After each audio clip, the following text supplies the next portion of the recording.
उनसे कितनी देर से खड़ा हूँ और उनसे पूछने वाला था कि क्या वे हमें अमीर बनने की तरकीब सिखाने के लिए तैयार हैं। माइक ने मुझसे वादा किया कि जैसे ही वो अपने डैडी से बात कर लेगा वो मुझे फोन करेगा, चाहे कितनी ही देर क्यों न हो जाए। फोन रात को 8:30 बजे शनिवार, मैंने कहा फोन रख दिया। माइक के डैडी माइक और मुझसे मिलने के लिए तैयार हो गए। शनिवार की सुबह 7:30 बजे मैंने शहर के दूसरे हिस्से में जाने के लिए बस पकड़ी और सबक शुरू हुआ। मैं तुम्हें 1 घंटे के 10 सेंट दूंगा। और संपत्ति सैलरी के हिसाब से भी 10 सेंट हर रुपए की सैलरी से कम थी। माइकल और मैं सुबह 8 बजे उसके डैडी से मिले। वे पहले से ही बिजी थे और उनके पास 1 घंटे से भी ज्यादा का काम मौजूद था। जब मैं उनके साधारण छोटे और साफ घर के सामने पहुंचा तो मैंने देखा कि उनका कंस्ट्रक्शन सुपरवाइजर अपने पिकअप ट्रक में वहां से जा रहे थे। माइक मुझे दरवाजे पर लेकर गया। डैडी अभी फोन पर है और उन्होंने कहा है कि हम लोग पीछे के एरिया में उनका इंतजार करें। माइक ने दरवाजा खोलते हुए कहा। जब मैंने उसके पुराने घर की दहलीज के अंदर कदम रखा तो लकड़ी के पुराने फर्श की चरमराहट सुनाई दी। दरवाजे के अंदर सस्ती सी चटाई थी। चटाई वहां इसलिए रखी गई थी ताकि फर्श पर पड़े अनगिनत पैरों के निशानों को छुपाया जा सके। हालांकि वो साफ थी पर यह साफ दिखता था कि वो पुरानी हो गई थी और उसे बदल देना चाहिए। जब मैं लिविंग रूम में घुसा तो वहां मेरा दम घुटने लगा था। वहां पुराने फर्नीचर की बू आ रही थी और उसमें कोई शक नहीं है कि उस फर्नीचर को म्यूजियम में होना चाहिए था। सोफे पर 2 औरतें बैठी थी जिनकी उम्र मेरी माँ से थोड़ी ज्यादा होगी। औरतों के सामने एक आदमी मजदूरों के कपड़ों में बैठा हुआ था। उसने खाकी पैंट और खाकी शर्ट पहन रखा था। हालांकि कपड़े साफ और प्रेस किए हुए थे। उस आदमी की उम्र मेरे डैडी से लगभग 10 साल ज्यादा होगी, शायद 45 साल। ये लोग कौन है? मैंने पूछा। अरे ये लोग डैडी के लिए काम करते हैं। बूढ़ा आदमी उनके वेयर हाउसों को संभालता है और औरतें रेस्टोरेंट की मैनेजर हैं। और तुमने उस कंस्ट्रक्शन सुपरवाइजर को तो देखा ही होगा जो यहाँ से 50 मील दूर एक सड़क के प्रोजेक्ट पर काम कर रहा है। उनका दूसरा सुपरवाइजर जो बहुत से घर बना रहा है वो तुम्हारे आने के पहले ही जा चुका है। क्या ऐसा हमेशा ही होता है? मैंने पूछा। हमेशा तो नहीं, पर अक्सर ऐसा ही होता है, माइक ने कहा। और मेरे पास अपनी कुर्सी खींचते हुए वो मुस्कुराया। मैंने उनसे पूछा था कि क्या वे हमें पैसा बनाना सिखाएंगे। माइक ने मुझे बताया। अच्छा, और उन्होंने इसका क्या जवाब दिया? मैंने एक्साइटेड होकर पूछा। पहले तो उनके चेहरे पर हंसी आई, फिर कुछ सोचकर उन्होंने कहा कि वे हमारे सामने एक ऑफर रखेंगे। अच्छा, मैंने कहा और अपनी कुर्सी की पीठ दीवार से टिका। मैं वहां कुर्सी के पिछले 2 पैरों के सहारे टिका बैठा रहा।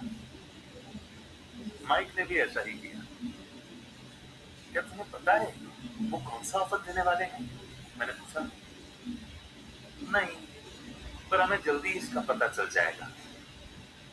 अचानक माइक के डैडी उस पुराने दरवाजे से घुसकर उस कमरे में दाखिल हुए जहां हम बैठे हुए थे। माइक और मैं अपने पैरों पर कूद गए, आदर के कारण नहीं बल्कि इसलिए कि हम चौंक गए थे।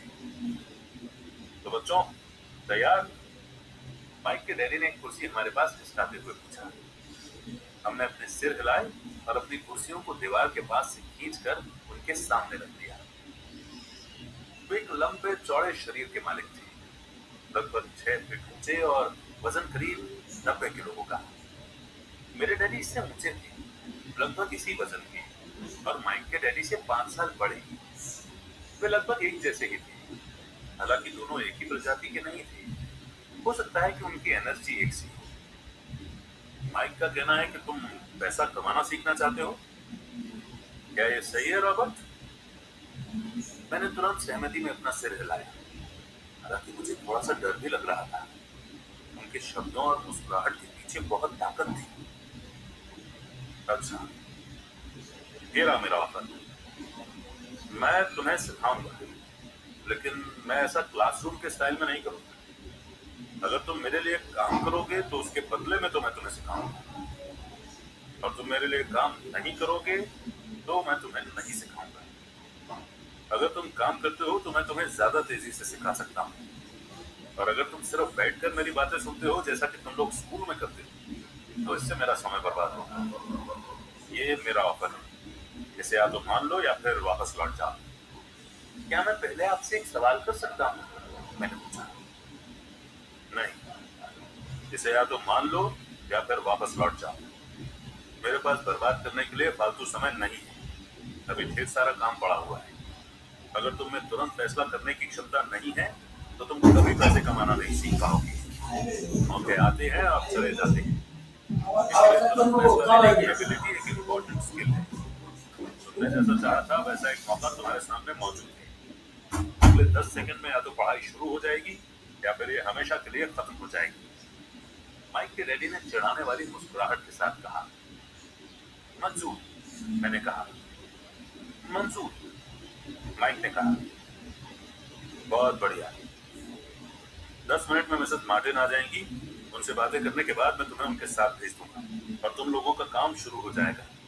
मैं तुम्हें हर घंटे के 10 सेंट दूंगा और तुम हर शनिवार 3 घंटे काम करोगे। पर आज तो मेरा सॉफ्टबॉल का मैच है, मैंने कहा। माइक के डैडी ने अपनी आवाज को धीमा पर कड़क करके कहा, या तो मान लो या फिर वापस लौट जाओ। मान लिया, मैंने जवाब दिया। सॉफ्टबॉल खेलने के बजाय काम करने और सीखने का ऑप्शन चुनने में ही समझदारी थी। शनिवार की खुशनुमा सुबह 9 बजे माइक और मैं मिसेस मार्टिन के साथ काम कर रहे थे। वे एक दयालु और सब्र वाली औरत थी।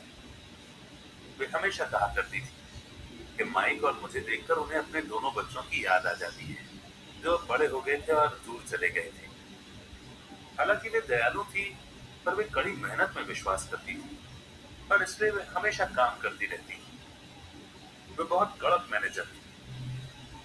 हम 3 घंटे तक डब्बों को सेल्फ पर से उतारते थे, उनकी धूल साफ करते थे और फिर उन्हें वापस वहीं पर रख देते थे। ये बड़ी मेहनत का काम था और बोरियत भरा। माइक के डैडी को मैं अपना अमीर डैडी कहता हूँ। उनके पास इस तरह के 9 सुपरमार्केट थे, जहाँ पार्किंग के लिए बहुत सी जगह थी। पड़ोस के जनरल स्टोर, जहाँ लोग दूध, ब्रेड, बटर और सिगरेट जैसी चीजें खरीदते हैं। समस्या ये थी कि हवाई में एयर कंडीशनिंग नहीं थी, और गर्मी के कारण स्टोर्स अपना दरवाजा बंद नहीं कर सकते थे। स्टोर के दोनों ओर दरवाजों को पूरा खुला रखा जाता था, ताकि सड़क और पार्किंग की जगह सामने दिखती रही। जब भी कोई कार पार्किंग में आती थी तो उसके साथ धूल का गुबार भी आता था, जो स्टोर में घुसकर डिब्बों पर जम जाता था। इसीलिए हम लोगों की नौकरी तभी तक चलती जब तक कि एयर कंडीशनिंग नहीं हो जाती, क्योंकि उसके बाद दुकान के डिब्बों में धूल नहीं जमती और ना ही हमें उन्हें साफ करने के लिए नौकरी पर रखा जा सकता था। 3 हफ्तों तक माइक और मैं मिसेस मार्टिन के पास जाकर 3 घंटे तक काम करते रहे। दोपहर तक हमारा काम खत्म हो जाता था और वो हमें से हर एक के हाथ में 3 छोटे सिक्के डाल देती थी। उस समय 50 के दशक में भी 9 साल की उम्र में 30 सेंट कमाने में कोई खास खुशी नहीं होती थी। तब कॉमिक्स की कीमत 10 सेंट हुआ करती थी, इसीलिए मैं अपनी कमाई को कॉमिक्स पर खर्च कर देता था और घर लौट जाता था। चौथे हफ्ते के बुधवार तक मैंने काम छोड़ने का मन बना लिया था। मैं सिर्फ इसलिए काम करने को तैयार हुआ था क्योंकि मैं माइक के डैडी से पैसा कमाना सीखना चाहता था। इसलिए मैं 10 सेंट हर घंटे की गुलामी कर रहा था। पर सबसे बड़ी बात तो ये थी कि उस पहले शनिवार के बाद से मैंने माइक के डैडी को देखा तक नहीं था। मैं काम छोड़ रहा हूँ, मैंने लंच के समय माइक से कहा। स्कूल लंच बड़ा निराशा से भरा हुआ था। स्कूल भी बोरिंग था और अब तो मेरे पास शनिवार भी नहीं थे जिनका मैं इंतजार कर सकूं। पर 30 सेंट के कारण मुझे धक्का पहुंचा था। इस बार माइक मुस्कुराया। तुम किस बात पर हंस रहे हो? मैंने गुस्से और चिढ़ते हुए पूछा। डैडी ने कहा था कि ऐसा ही होगा। उन्होंने कहा था कि जब तुम काम छोड़ने का फैसला कर लो तब वे तुमसे मिलना चाहेंगे। क्या? मैंने गुस्से में पूछा। क्या वो मेरे बोर हो जाने का इंतजार कर रहे थे? कुछ कुछ, माइक ने कहा। मेरे डैडी जरा अलग किस्म के हैं। उनका सिखाने का तरीका तुम्हारे डैडी के पढ़ाने के तरीके से बिल्कुल अलग है। तुम्हारे मम्मी डैडी बहुत बातें करते हैं, दूसरी तरफ मेरे डैडी बहुत कम बोलते हैं। तुम सिर्फ इस शनिवार तक इंतजार कर लो, मैं उन्हें बता दूंगा कि तुमने काम छोड़ने का फैसला कर लिया है। इसका मतलब ये है कि मेरे साथ नाटक खेला गया है? नहीं, ऐसा नहीं हुआ है, पर शायद हो सकता है। डैडी शनिवार को इसके बारे में समझाएंगे। शनिवार को लाइन में लगकर इंतजार करते हुए मैं उनका सामना करने के लिए तैयार था। यहाँ तक कि मेरे असली डैडी भी उनसे नाराज थे। मेरे असली डैडी, जिन्हें मैं गरीब डैडी कहता, ये मानते थे कि अमीर डैडी चाइल्ड लेबर कानून को तोड़ रहे थे और इस पूरे मामले की जांच होनी चाहिए। मेरे पढ़े लिखे गरीब डैडी ने मुझसे ये कहा कि मैं सही सैलरी मांगू, हर घंटे के कम से कम 25 सेंट। मेरे गरीब डैडी ने मुझसे कहा कि अगर मेरी सैलरी नहीं बढ़ती तो मुझे तुरंत जॉब छोड़ देनी चाहिए, और वैसे भी तुम्हें उस घटिया काम की कोई जरूरत नहीं। मेरे गरीब डैडी ने झल्ला कर कहा। शनिवार को सुबह 8 बजे मैं एक बार फिर माइक के घर उसी पुराने दरवाजे से अंदर घुस रहा था। कुर्सी पर बैठो और लाइन में इंतजार करो, माइक के डैडी ने मेरे घुसते ही कहा। फिर वे अंदर जाकर अपने छोटे से ऑफिस में बैठ गए, जो बेडरूम के पास था। मैंने कमरे में चारों तरफ देखा, पर मुझे माइक नहीं दिखा। अजीब सा महसूस करते हुए मैं उन्हीं दोनों औरतों के बगल में बैठ गया, जो मुझे 4 हफ्ते पहले वहीं पर मिली थी। वे मुस्कुराई और सोफे पर थोड़ी सी खिसक गईं, ताकि मैं भी बैठ सकूं। 45 मिनट गुजर गए थे और मैं उबल रहा था। दोनों औरतें उनसे मिलकर तकरीबन 30 मिनट पहले वहां से जा चुकी थी। एक बूढ़ा सा आदमी वहां 20 मिनट तक बैठा और फिर वो भी चला गया। घर खाली था और हवाई में खुशनुमा सुबह को मैं सीलन भरे अंधेरे लिविंग रूम में बैठा हुआ था और इस बात का इंतजार कर रहा था कि एक लालची और बच्चों का शोषण करने वाला आदमी मुझसे बातें करे। मैं सुन सकता था कि वो फोन पर बातें कर रहे थे, ऑफिस में इधर उधर के काम कर रहे थे और मुझे नजरअंदाज कर रहे थे। मेरी इच्छा तो ये हो रही थी कि मैं उस घमंडी आदमी से बिना मिले ही घर लौट जाऊं, पर किसी वजह से मैं रुक गया। आखिर 15 मिनट के बाद ठीक 9 बजे अमीर डैडी अपने ऑफिस से बाहर निकले। बिना कुछ कहे उन्होंने हाथ से मुझे इशारा किया कि मैं उनके ऑफिस में आ जाऊं। अमीर डैडी ने अपनी ऑफिस कुर्सी पर बैठते हुए कहा, या तो तुम्हारी सैलरी बढ़ाई जाए या तुम काम छोड़ रहे हो, है ना? हाँ, डील के मुताबिक आप अपनी शर्त पूरी नहीं कर रहे हैं, मैंने लगभग आंसुओं से भीगी हुई आवाज में कहा। 9 साल के बच्चे के लिए एक बड़े आदमी का सामना करना बहुत ज्यादा डरावना था। आपने कहा था कि अगर मैं आपके लिए काम करूंगा तो मुझे आप पैसा कमाना सिखाएंगे।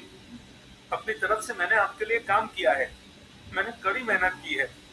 इस काम के लिए मैंने अपने बेसबॉल गेम की भी कुर्बानी दी है, पर अब आप अपने वादे से मुकर रहे हैं। आपने मुझे कुछ भी नहीं सिखाया है। आप धोखेबाज हैं, जैसा शहर के सभी लोग कहते हैं। आप लालची हैं, आप सिर्फ पैसा कमाना चाहते हैं और अपने एम्प्लॉयज का बिल्कुल ध्यान नहीं रखते। आपने मुझे इतनी देर तक बाहर बिठाए रखा और मेरी जरा भी इज्जत नहीं की। मैं एक छोटा सा बच्चा हूँ और आपको मेरे साथ इससे बेहतर बर्ताव करना चाहिए था। अमीर डैडी अपनी कुर्सी पर पीछे झुक गए। अपने हाथों को ठुड्डी तक लाकर उन्होंने मुझे घूरा। ऐसा लग रहा था जैसे वो मुझे एनालाइज कर रहे थे। बुरा नहीं है, 1 महीने से भी कम समय में तुम वही भाषा बोल रहे हो जो मेरे ज्यादातर एम्प्लॉय बोलते हैं। क्या? मैंने पूछा। मैं समझ नहीं पा रहा था कि वो क्या कह रहे थे, पर इसलिए मैंने अपना दुखड़ा रोना चालू रखा। मुझे लगता था कि आप अपने वादे पर कायम रहेंगे और मुझे कुछ सिखाएंगे। इसके बजाय आप तो मुझ पर अत्याचार करना चाहते हैं। ये तो जुल्म है, सरासर जुल्म। मैं तुम्हें सिखा तो रहा हूँ, अमीर डैडी ने धीमी आवाज में कहा। आपने मुझे क्या सिखाया है? कुछ भी नहीं। एक बार मैं चंद सिक्कों में काम करने के लिए तैयार हो गया, उसके बाद तो आपने मुझसे बात तक नहीं की। 10 सेंट हर घंटे के लिए। मैं आपकी शिकायत गवर्नमेंट से करूंगा। हमारे देश में भी चाइल्ड लेबर कानून है, आप तो जानते ही हैं कि मेरे डैडी गवर्नमेंट के लिए काम करते हैं। शाबाश, अब तुम उन ज्यादातर लोगों की भाषा बोल रहे हो जो कभी मेरे लिए काम करते थे। वे लोग या तो जिन्हें मैंने नौकरी से निकाल दिया है या जिन्होंने खुद मेरी नौकरी छोड़ दी है। तो इस बारे में आपको क्या कहना है? और मुझे ये लग रहा था कि कम उम्र के बावजूद मैं बहादुरी से बातें कर रहा था। आपने मुझसे झूठ बोला, मैंने आपके लिए काम किया और आपने अपना वादा पूरा नहीं किया। आपने मुझे कुछ भी नहीं सिखाया। कौन कहता है कि मैंने तुम्हें कुछ नहीं सिखाया है? मेरे अमीर डैडी ने शांति से कहा। मैंने 3 हफ्ते तक काम किया और इस बीच आपने सिखाना तो दूर रहा, मुझसे कभी बात तक नहीं की। क्या सिखाने का मतलब सिर्फ भाषण या बातचीत ही होता है? और क्या, इस तरह से वो तुम्हें स्कूल में सिखाते हैं और जिंदगी तुम्हें इस तरह नहीं सिखाती। और मेरा मानना यह है कि जिंदगी सबसे बढ़िया टीचर होती है। ज्यादातर वक्त जिंदगी आपसे बातें नहीं करती, ये एक तरह से आपको धक्का देती है। हर धक्के के जरिए जिंदगी आपसे कहती है, जाग जाओ, मैं तुम्हें कुछ सिखाना चाहती हूँ। ये आदमी कैसी फिर पैर की बातें कर रहा है? मैंने अपने आप से पूछा। जिंदगी अगर मुझे धक्का देती है तो इसका मतलब कि जिंदगी मुझसे बातें करती है। अब मैं जान चुका था कि मुझे ये काम तुरंत छोड़ देना चाहिए। मैं किसी ऐसे आदमी से बातें कर रहा था जो पागल था और जिसे ताले में बंद रखे जाने की जरूरत थी। अगर तुम जिंदगी के सबक सीखते हो तो इससे तुम्हें बहुत फायदा होगा। अगर तुम ऐसा नहीं करते हो तो जिंदगी तुम्हें लगातार धक्के देती रहेगी। लोग दो चीजें करते हैं। कुछ लोग जिंदगी के धक्कों को सहन करते चले जाते हैं, बाकी लोग गुस्सा हो जाते हैं। वो बाकी लोगों से गुस्सा होने लगते हैं, जैसे कि अपने बॉस से, अपने काम से, अपनी पत्नी या पति से। वो ये नहीं जानते कि जिंदगी उन्हें धक्का दे रही है। मैं नहीं जानता था कि वो किस बारे में बात कर रही थी। जिंदगी हम सबको धक्के मारती है। कुछ लोग हार मान लेते हैं, बाकी के लोग डरते हैं। कुछ लोग सबक सीख लेते हैं और आगे बढ़ जाते हैं। वे जिंदगी के धक्कों का स्वागत करते हैं। इन गिने चुने लोगों के लिए इसका मतलब ये होता है कि उन्हें कुछ नया सीखना चाहिए। वे सीखते हैं और आगे बढ़ जाते हैं। ज्यादातर लोग छोड़ देते हैं और कुछ लोग तुम्हारी तरह लड़ते भी हैं। अमीर डैडी खड़े हो गए और उन्होंने टूटी फूटी खिड़की को बंद कर दिया। अगर तुम ये सबक सीख लेते हो तो तुम एक समझदार, अमीर और सुखी नौजवान बन सकते हो। अगर तुम ये नहीं सीखते हो तो तुम जिंदगी भर अपनी समस्याओं के लिए अपनी नौकरी, कम सैलरी या अपने बॉस को कोसते रहोगे। तुम हमेशा ऐसे बड़े मौकों की उम्मीद करते रहोगे जो आए और तुम्हारी फाइनेंशियल प्रॉब्लम को सुलझा दें। अमीर डैडी ने मेरी तरफ देखा कि क्या मैं अब भी उनकी बात सुन रहा हूँ। उनकी आंखें मेरी आंखों से मिली। हम एक दूसरे की तरफ देखते रहे और हमारी आंखों के बीच बातचीत की धाराएं बहने लगी। आखिर जब मैं उनकी बात का मतलब समझ गया तो मैंने अपनी नजरें झुका ली। मैं जान गया था कि वे सही थे। मैं उन्हें दोषी ठहरा रहा था, जबकि सीखने की जिद मेरी ही थी। मैं फालतू में ही लड़ रहा था। अमीर डैडी ने आगे कहा, अगर आप इस तरह के आदमी हैं जिसमें हिम्मत नहीं है तो आप जिंदगी की हर प्रॉब्लम के सामने हार मान जाओगे। अगर आप इस किस्म के आदमी हैं तो आप जिंदगी भर सुरक्षित खेल खेलते रहोगे, सही चीजें करते रहोगे और किसी ऐसे वक्त का इंतजार करते रहोगे जो आने वाला नहीं है।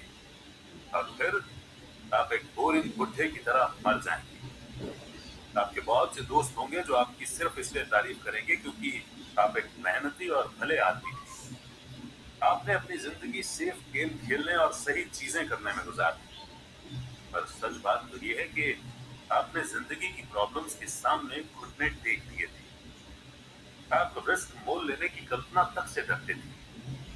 हकीकत में तो आप जीतना चाहते थे, पर आपके लिए हार का डर जीतने के एक्साइटमेंट से ज्यादा ताकतवर साबित हुआ। अंदर से आप और सिर्फ आप जान पाएंगे कि आपने कभी जीतने की कोशिश ही नहीं।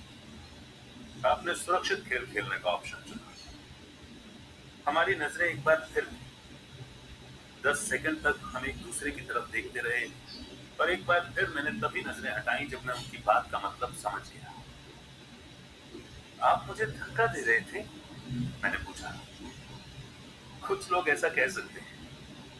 अमीर डैडी मुस्कुराए।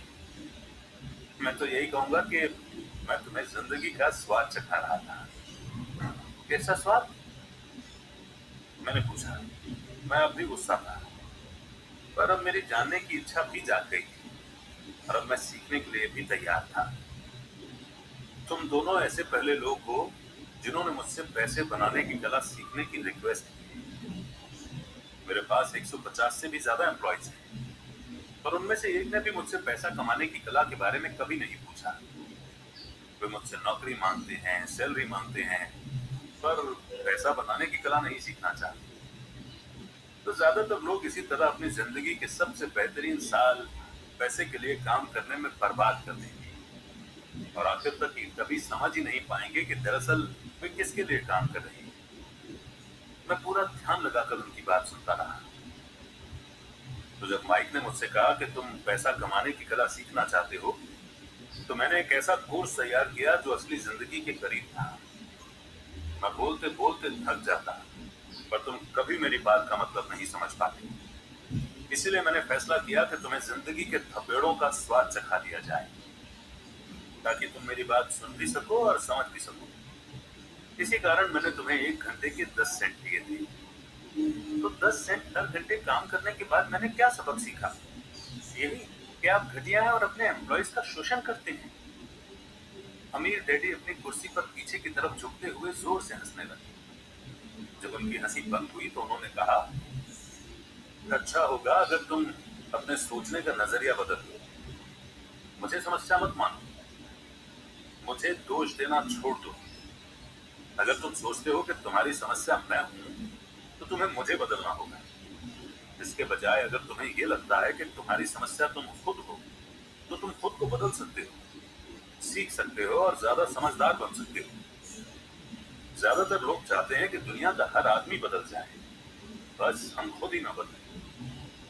मैं तुम्हें ये बता दूं कि किसी दूसरे को बदलने से ज्यादा आसान ये है कि हम खुद को बदल लें।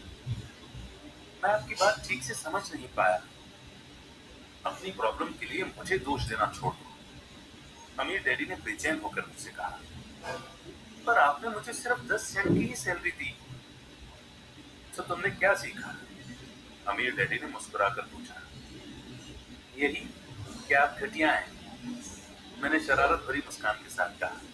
अच्छा, तो तुम ये सोचते हो कि प्रॉब्लम मैं हूं? वो तो आप हैं ही। खैर, इसी तरीके से सोचते रहो और तुम जिंदगी भर कुछ नहीं सीख पाओगे। अगर तुम्हारा नजरिया यही है कि समस्या मैं हूं, तो तुम्हारे पास क्या ऑप्शन रह जाते हैं?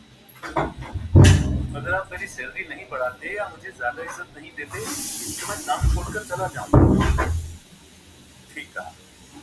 और ज्यादातर लोग यही करते हैं, वे काम छोड़कर चले जाते हैं और दूसरी जॉब की तलाश करते हैं, जहां उन्हें बेहतर मौके या ज्यादा अच्छी सैलरी मिलेगी। उन्हें यह गलतफहमी होती है कि नई नौकरी या ज्यादा सैलरी से उनकी प्रॉब्लम सुलझ सकती है, और ज्यादातर मामलों में ऐसा नहीं होता। तो समस्या किस तरह से सुलझ सकती है? 10 सेंट हर घंटे के हिसाब से सैलरी लेकर मुस्कुराते हुए? अमीर डैडी मुस्कुराए। यही बाकी के लोग करते हैं। वो ये जानते हुए भी कम सैलरी में काम करते हैं, क्योंकि नौकरी छूट जाने पर उनका और उनके परिवार का पेट कैसे भरेगा। इसलिए मन महसूस कर वे नौकरी करते हैं और ये सोचकर सैलरी बढ़ने का इंतजार करते हैं कि ज्यादा पैसा आने से समस्या सुलझ जाएगी। ज्यादातर लोग ऐसा ही सोचते हैं और कड़ी मेहनत करते हुए दूसरी नौकरी भी कर लेते हैं, पर उसमें भी उन्हें सैलरी कम ही मिलती है। मैं फर्श को घूरता रहा। अब मैं अमीर डैडी के सबक को समझने लगा था। मुझे ये एहसास हो गया था कि यही जिंदगी का स्वाद है। आखिरकार मैंने ऊपर की ओर देखा और अपना सवाल दोहराया। तो फिर ये समस्या किस तरह सुलझेगी? इस सवाल के जवाब में अमीर डैडी ने मुझे वो कीमती नजरिया दिया जो उन्हें अपने एम्प्लॉइज और मेरे गरीब डैडी से अलग करता था, और जिसकी बदौलत वे हवाई के सबसे अमीर आदमी बनने वाले थे, जबकि मेरे पढ़े लिखे गरीब डैडी जिंदगी भर पैसों की तंगी से जूझने वाले थे। ये एक अद्भुत नजरिया था जिसने मेरी जिंदगी का नक्शा ही बदल दिया। अमीर डैडी ने मुझे बार बार ये नजरिया याद दिलाया, जिसे मैं पहला सबक लूंगा। गरीब और मिडिल क्लास लोग पैसे के लिए काम करते हैं, अमीरों के लिए पैसा काम करता है। मेरे गरीब डैडी ने जो एजुकेशन मुझे दी थी, शनिवार की उस खुशनुमा सुबह में मैं उससे बिल्कुल अलग नजरिया सीख रहा था। 9 साल की उम्र में मैं ये समझ गया था कि दोनों ही डैडी चाहते थे कि मैं सीखूं। दोनों ही डैडी मुझे पढ़ने के लिए मोटिवेट करते थे। फर्क सिर्फ इतना था कि दोनों के सुझाव सब्जेक्ट अलग अलग थे। मेरे पढ़े लिखे डैडी चाहते थे कि मैं वही करूं जो उन्होंने किया। बेटे, मैं चाहता हूं कि तुम मेहनत से पढ़ो, अच्छे नंबर लाओ, ताकि तुम्हें किसी बड़ी कंपनी में स्टेबल जॉब मिल सके। और ये अच्छी तरह देख लो कि इसमें बहुत सारे दूसरे फायदे हों। मेरे अमीर डैडी चाहते थे कि सबक मुझे जीवन भर उनके मार्गदर्शन में सीखना था, न कि किसी क्लासरूम में। मेरे अमीर डैडी ने पहला सबक जारी रखा। मैं खुश हूं कि तुम 10 सेंट हर घंटे के हिसाब से काम करने पर गुस्सा हो गए। अगर तुम गुस्सा नहीं हुए होते और तुम ऐसा खुशी खुशी करते रहते तो मैं तुमसे साफ कह देता कि मैं तुम्हें नहीं सिखा सकता। ये जान लो कि सच्ची एजुकेशन में एनर्जी, स्ट्रॉन्ग इमोशन और जबरदस्त इच्छा की जरूरत होती है। गुस्सा उस फॉर्मूले का एक बहुत बड़ा हिस्सा है, क्योंकि स्ट्रॉन्ग इमोशन में गुस्सा और प्रेम मिला हुआ होता है। जब पैसे की बात आती है तो ज्यादातर लोग सुरक्षित रास्ता खोजते हैं। इसीलिए स्ट्रॉन्ग इमोशन उन्हें रास्ता नहीं दिखा पाती, उन्हें रास्ता दिखाता है उनका डर। तो क्या इसलिए वे कम सैलरी पर काम करने के लिए राजी हो जाते हैं? हाँ, कुछ लोग कहते हैं कि मैं लोगों का शोषण करता हूँ, क्योंकि मैं उन्हें उतनी सैलरी नहीं देता जितनी उन्हें प्लांटेशन या गवर्नमेंट की तरफ से मिलती है। मैं यही कहना चाहता हूँ कि लोग खुद अपना शोषण करते हैं, डरते वे हैं, मैं नहीं। पर क्या आपको नहीं लगता कि आपको उन्हें ज्यादा सैलरी देनी चाहिए? मुझे ज्यादा देने की जरूरत ही नहीं है, और इसके अलावा ज्यादा पैसा मिलने से उनकी समस्या नहीं सुलझेगी। अपने डैडी को ही देखो, वे बहुत सा पैसा कमाते हैं और फिर भी वे अपने बिल नहीं चुका पाते। दुनिया में ऐसे बहुत से लोग हैं जिन्हें अगर ज्यादा पैसा मिल जाए तो वे ज्यादा कर्ज में डूब जाएंगे। तो इसी कारण आपने मुझे 10 सेंट हर घंटे की सैलरी दी, मैंने मुस्कुराते हुए कहा। ये सबक का हिस्सा था। बिल्कुल सही। देखो, तुम्हारे डैडी स्कूल गए और उन्होंने बहुत बढ़िया एजुकेशन इसलिए हासिल की ताकि उन्हें अच्छी सैलरी वाला जॉब मिल सके, जो उन्हें मिल गई। पर आज भी उनके पास पैसे की तंगी है। ऐसा इसलिए है क्योंकि उन्होंने स्कूल में पैसे के बारे में कुछ भी नहीं सीखा। और सबसे बड़ी बात यह है कि वे पैसे के लिए काम करने में भरोसा करते हैं, और आप नहीं करते। नहीं, सच पूछा जाए तो बिल्कुल नहीं। अगर तुम पैसे के लिए काम करना सीखना चाहते हो तो स्कूल में ही रहो। ये सीखने के लिए उससे बढ़िया जगह कोई नहीं। पर अगर तुम ये सीखना चाहते हो कि पैसा तुम्हारे लिए किस तरह काम करे, तो ये मैं तुम्हें सिखा सकता हूँ, पर तभी जब तुम सीखना चाहो। क्या हर कोई ये नहीं सीखना चाहता? मैंने पूछा। नहीं, सिर्फ इसलिए क्योंकि पैसे के लिए काम करना ज्यादा आसान है, खासकर तब जब पैसे के बारे में आपकी बेसिक भावना डर। मैं समझ नहीं पा रहा। मैंने थ्योरियां कहा करता है, उसकी चिंता फिलहाल मत करो। अभी इतना ही समझ लो कि डर के कारण ही ज्यादातर लोग अपनी जॉब कर रहे हैं। अपने बिल न चुका पाने का डर, जॉब से निकाल दिए जाने का डर, खुद के पास काफी पैसा न होने का डर, एक बार फिर से शुरू करने का डर। ये किसी बिजनेस को सीखने और पैसे के लिए काम करने की कीमत है। ज्यादातर लोग पैसे के गुलाम बन जाते हैं और फिर वे अपने बॉस पर अपनी भड़ास निकालते हैं। तो आपकी नजर में पैसे से अपने लिए काम करवाना एक बिल्कुल अलग मुद्दा है। बिल्कुल, अमीर डैडी ने जवाब दिया। बिल्कुल। शनिवार की उस खुशनुमा सुबह हवाई में हम